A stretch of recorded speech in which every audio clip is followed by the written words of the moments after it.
कल्पतरुश्च कृपा सिंधुवे पतितानां पावनेभ्यो वैष्णवेभ्यो नमो नमः। तो आज सबका स्वागत है आज के सेशन में। तो आज जो प्रभुपाद के कोट को थोड़ा सा एक्सप्लेन करेंगी, वो वो भक्त बड़ी विशेष हैं, क्योंकि उनकी कीर्तन में बड़ी रुचि है। पिछले कई साल से हमारा जो ग्रुप का जो कीर्तन होता है, कीर्तन सेवा है मंदिर में 4 से 6 वीरवार को, वो माता जी लीड कर रही हैं कई सालों से। तो माता जी कभी मंगल आरती मिस नहीं करती हैं, जनरली टेम्पल में ही होती हैं वो, और ब्रह्म मुहूर्त में अपना जपा भी पूरा कर लेती हैं माता जी जो हैं। और क्या करती हैं माता जी, बुक डिस्ट्रीब्यूशन भी करती हैं, डोनेशन भी कलेक्ट करती हैं। और जो है माता जी डीटी वर्शिप बहुत अच्छी करती हैं। एक बार मेरे को चांस मिला था माता जी के घर जाने का, तो ऑल्टर देख के एकदम आनंद आ गया। माता जी इतने अच्छे से विग्रह सेवा करती हैं, तो देख के लग रहा था कि माता जी जो है ढंग से विग्रह सेवा कर रही हैं। तो वो माता जी हैं हर ग्रेस मंजूलाली माता जी। तो माता जी से मैं रिक्वेस्ट करूंगा कि माता जी प्लीज आज हमारे को बताइए कि प्रभुपाद आज के कोर्ट में क्या समझाना चाह रहे हैं। हाँ जी माता जी, हरे कृष्णा, ओवर टू यू। हरे कृष्णा तो भक्तों को प्रणाम। तो प्रभु जी आपको जो प्रभु जी है हमारे आदित्य गोसाई प्रभु जी, उन्होंने अपनी सेना खड़ी कर ही दी है ना। उन्होंने बोला था कि आज मैं बहुत बिजी रहने वाला हूँ, मॉर्निंग में हम कुरुक्षेत्र माता जा जी रहे हैं। आपकी आवाज तो थोड़ा आप कम आ रही है, एक सेकंड। हाँ जी बोलिए, ठीक है ठीक है ठीक है, यस यस ठीक है, ऑडिबल ऑडिबल माता जी, ऑडिबल। तो हमारे तो प्रभु जी ने बोला था कि आज मैं मॉर्निंग में बिजी रहूंगा, तो आप ना 6 बजे स्टार्ट कर देना। मैंने बोला ठीक है, लेकिन अभी देखो आप सेना खड़ी करी है आप। तो थैंक यू सो मच प्रभु जी, जो भी आपने कहा ऐसा मेरे जीवन में हो जाए, ऐसा मैं कर सकूं, आप वैष्णव की कृपा रहेगी तो ठीक है। आज का कोर्स पढ़ते हैं। मैं बहुत इस चीजों में बहुत एक्सपर्ट तो नहीं हूँ, मैं बहुत सिंपल सी ग्रंथों की नॉलेज नहीं रख पाती, इतना मेरा मत इतना नहीं है, लेकिन फिर भी मैं प्रयास करूंगी जैसे मुझसे हो पाता है। कोई त्रुटि होगी तो आपसे भक्त मुझे क्षमा करेंगे। वांछा कल्पतरुभ्यश्च कृपा सिंधु भवेत् पतितानां पावनेभ्यो वैष्णवेभ्यो नमो नमः। तो आज का कोट है जो इसमें प्रपाद जी बता रहे हैं। The holy name is so powerful that even by chanting with offense, gradually he becomes pure. Therefore, we should not give up chanting. Give up chanting by any circumstances. Any circumstances, we should go on chanting Hare Krishna. तो ये Denver को लिख रहे हैं प्रभुपाद जी को 28 जून को 1975 में कि हरिनाम इतना शक्तिशाली है कि अपराध करते हुए जप किया जाएगा तो भी व्यक्ति धीरे धीरे शुद्ध हो जाएगा।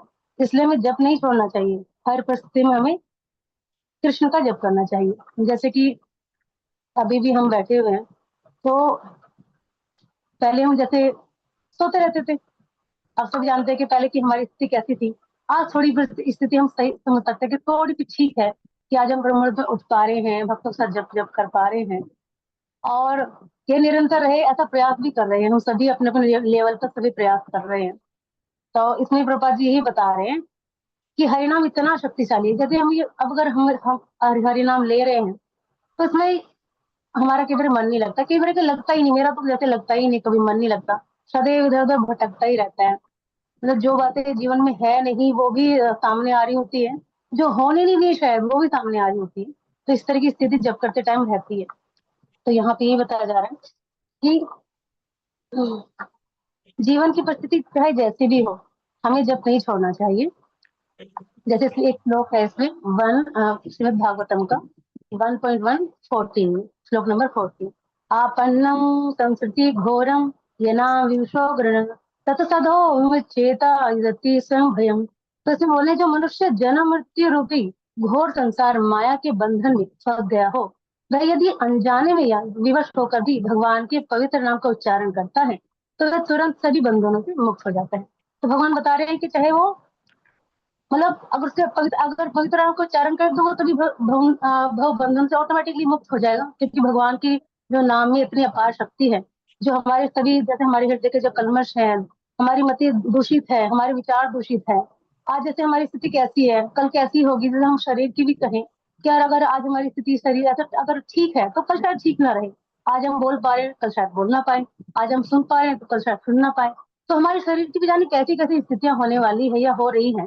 लेकिन अगर हम इसमें भी भगवान का हरिनाम को लेते रहे, उनको लेने का प्रयास करते रहे, तो हम धीरे धीरे अपने हृदय को शुद्ध करेंगे, शुद्ध कर सकते हैं, क्योंकि भगवान के नाम ही की महिमा है। तो जैसे कि इसमें हम हरिदास ठाकुर का भी जैसे उदाहरण ले सकते हैं कि जैसे हरिदास ठाकुर मुस्लिम कल्चर से थे, और जैसे जब उनको कहा गया कि आप ये क्या हरिनाम ले रहे हो, अपना ये हरिनाम छोड़कर जो अपनी जो उनके क्या बोलते हैं, जो संस्कृत में उर्दू में जो उनके ग्रंथ हैं उनको बोलो, उनको पढ़ो और अल्लाह पुकारो। तो उन्होंने कहा कि उन्होंने एक ही श्लोक बोला, खंड खंड हे दे यदि या यदि प्राण तब आमु बदले नहीं छाड़ी हरिनाम। यदि मेरे शरीर के तुम टुकड़े टुकड़े भी कर दो, या मेरा शरीर है जो उसे खत्म भी कर दो, मुझे मृत्यु भी दे दो, लेकिन तब भी मैं अपने हरि नाम को नहीं छोड़ूंगा। मेरी जीविया निरंतर इस नाम को लेती रहेगी। जैसे हम देखते हैं कि भगवान का नाम वाक्य में ऐसे हम अपने जीवन में ना सब वक्त देख भी रहे होंगे।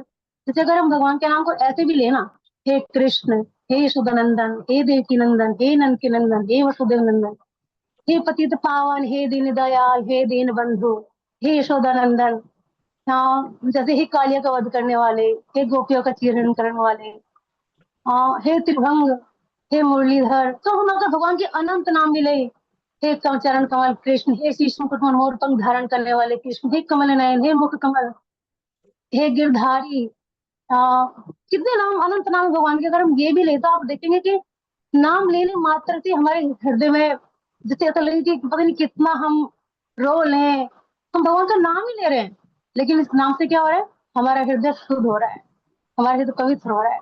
और शुद्ध हृदय में, पवित्र हृदय में क्या होना, तो भगवान विराजमान होते हैं। भगवान अभी भी हमारे हृदय में है, लेकिन शुद्ध अवस्था में है।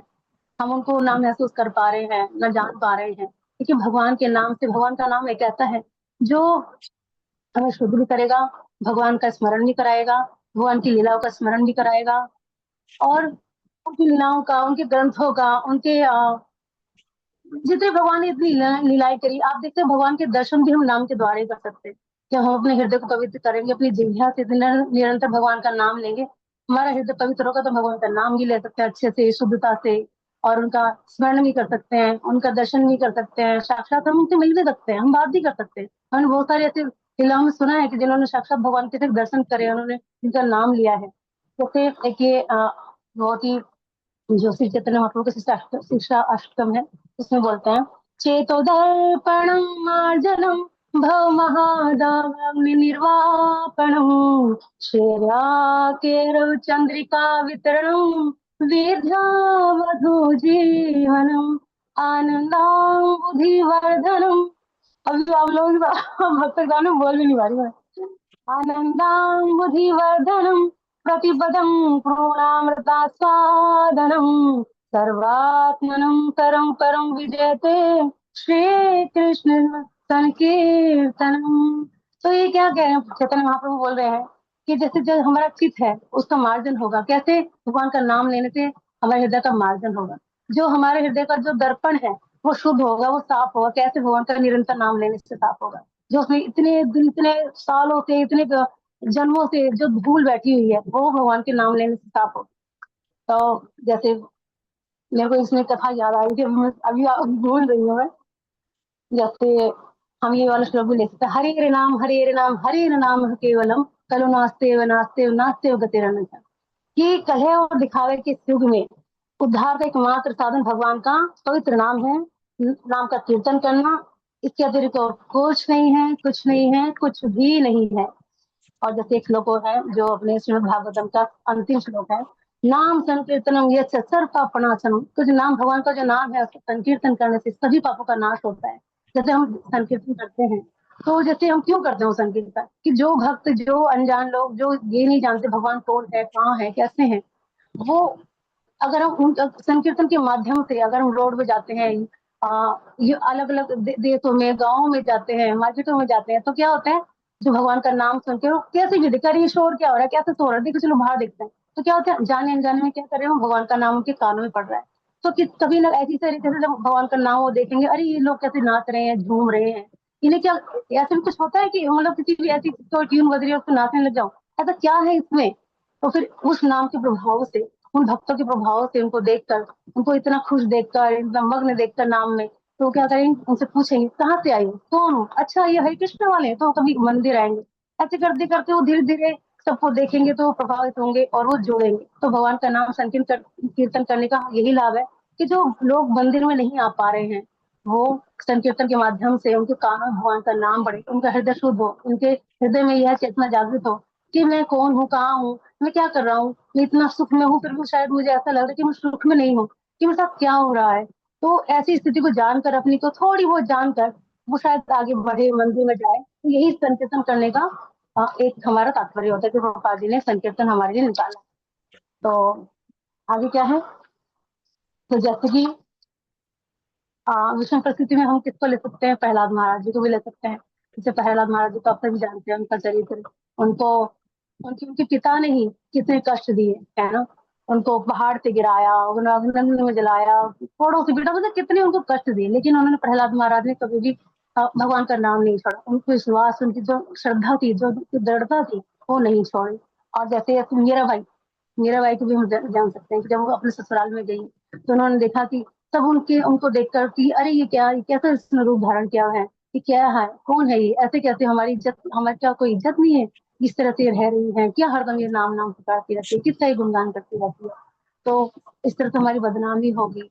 तो उन्होंने कहा कि अगर समझाने को वो नहीं मान रही है, तो उन्होंने उनको जहर भी दिया, उनको उनके पीछे गुंडे वगैरह ऐसे कुछ भी लोग भेजे, ताकि डर कर वो इन चीजों को छोड़ दे। लेकिन मीराबाई ने कितनी भी कष्ट पाई, लेकिन कभी भी भगवान के नाम के प्रति जो उनकी रुचि थी, वो नहीं छोड़ी। और ऐसे ही जैसे नामाचार्य हरदास ठाकुर जी के बारे में, जैसे अभी जो नामाचार्य हरदास ठाकुर जी हैं, जो हमारा नाम है, जो उनके आचार्य हैं, नामाचार्य हरदास ठाकुर जी, तो वो जैसे बताते हैं कि 22 बाजारों में ले जाकर उनको कोड़ों से पीटा गया। किस लिए, कि तो इतने मुस्लिम होने के बाद भी तो बार बार इस नाम को क्यों जप रहा है। आई थिंक मैंने इसको पहले बोल दिया है तो कि मुस्लिम होने के बावजूद भी आप ये इस नाम को छोड़ो। तो अब मैं इतना ही बोल पाऊंगी। थैंक यू, हरे कृष्णा। हरी बोल। थैंक यू सो मच माता जी, इतने सारे एग्जांपल्स के साथ आपने एक्सप्लेन किया। और जैसा कि आपने बोला था कि शास्त्रों का इतना नहीं समझ आता, तो इसे समझना में, नाम करने, भगवान की सेवा करने, वो आप कर ही रहे हो। थैंक यू सो मच माता जी। हरे कृष्णा। सभी भक्त ध्यान पूर्वक जप करेंगे, जो कि माता जी ने एक्सप्लेन किया हरि नाम की महिमा। तो सभी ध्यान से नाम लेंगे। हरे कृष्णा। धन्यवाद।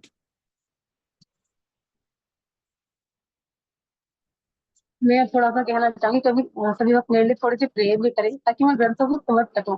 जैसे मैं समझ तो लेती हूँ, लेकिन जब मुझे बोलने का टाइम है तो भूल जाती हूँ सारी चीजें तो मेरे साथ हमेशा यही होता है। तो आप सब आज नाम भगवान का ले रहे हैं, सभी जप कर रहे हैं, मेरे लिए प्लीज प्रेयर कीजिएगा, ताकि मैं अपने गुरु को प्रसन्न कर सकूं, क्योंकि उनका प्रचार का बहुत मोड़ है, और जो कि मेरा है नहीं। थैंक सभी यू, एक हरे दूसरे कृष्ण। के लिए प्रिय, सभी एक दूसरे के लिए करेंगे। हरे कृष्णा।